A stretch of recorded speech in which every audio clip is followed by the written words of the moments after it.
Welcome to the Vultus Historiae channel, where we've unlocked the doors to a truly extraordinary space, the Time Capsule podcast chamber. Here, time becomes fluid, allowing us to engage in captivating conversations with history's most illustrious figures.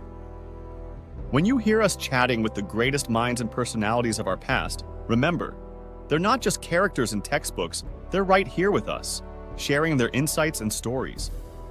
It's an adventure that blurs the boundaries between past and present, offering fascinating dialogues that defy the constraints of time.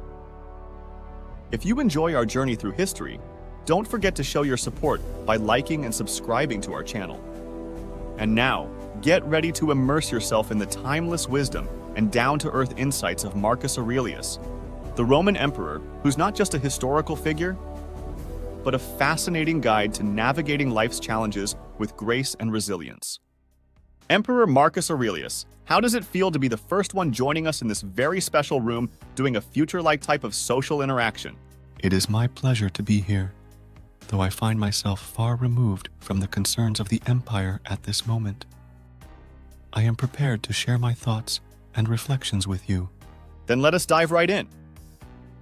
Your reign is a period of significant challenges, including military conflicts and the Antonine Plague.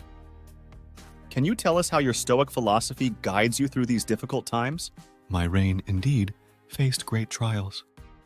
The Marcomannic Wars requires continuous military engagement along the Danubian frontier, testing our strength and resilience.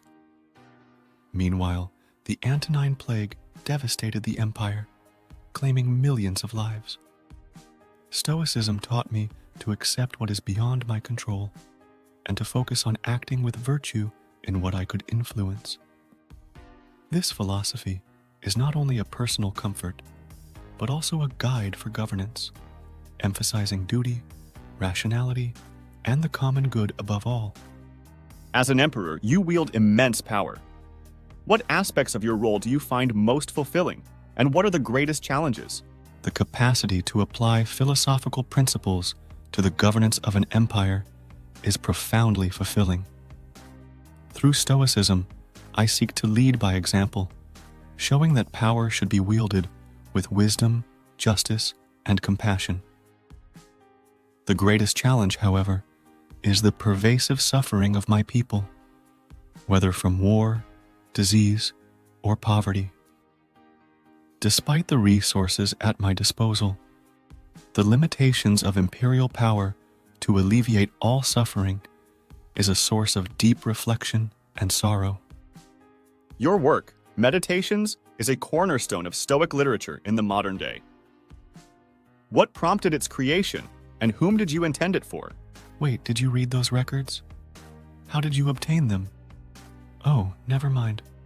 Meditations records are conceived not for the public eye, but as a personal exercise in Stoic reflection and self-improvement.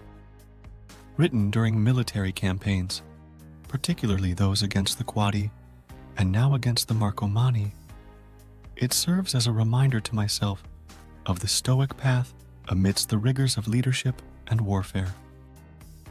It is intended as a source of personal counsel and reflection, though I hear it has now found a wider audience seeking philosophical guidance.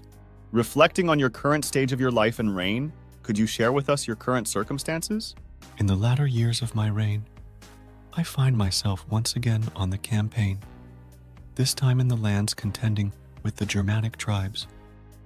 The empire is at a crucial juncture, defending its frontiers while striving to uphold the principles of justice and stability within. My son Commodus accompanies me, and it is my fervent hope that through this experience, he will absorb the virtues and responsibilities that come with leadership. I aim not only to secure the empire's future through military means, but also to instill in Commodus the philosophical and ethical foundation he will need when it is his time to reign. I believe he will do well. And now, if you could offer one piece of Stoic wisdom to our listeners, what would it be? Understand that life is fleeting, and that much of our discontent arises from concerns beyond our control. Embrace a life of virtue in harmony with nature and committed to the service of others. Your reactions, not your circumstances, define the quality of your life. This realization can lead to a life of peace and fulfillment, regardless of external circumstances. Emperor Marcus Aurelius, this conversation has been an incredible journey through history and philosophy. Your insights provide timeless wisdom that continues to resonate today. Thank you for sharing them with us. The pleasure has been all mine. Let us all aspire to live lives of virtue for our betterment and the betterment of the world at large. I momentarily wonder about the future of Rome and my legacy, and the path my son Commodus will tread. But then I recall my Stoic teachings. We must not dwell on what lies beyond our control, focusing instead on living virtuously in the present. This fleeting curiosity reminds me to adhere steadfastly to the principles of Stoicism. Emperor, I must gently remind you, even if your Stoic discipline hadn't intervened, we couldn't share the future's details. We wouldn't want to risk disrupting the timeline, after all. It's fascinating to see how your philosophy aligns so well with the rules of our conversation today. I am grateful for this remarkable opportunity to share my thoughts and reflections. It has been a moment of reprieve amidst the demands of leadership and the tumult of war.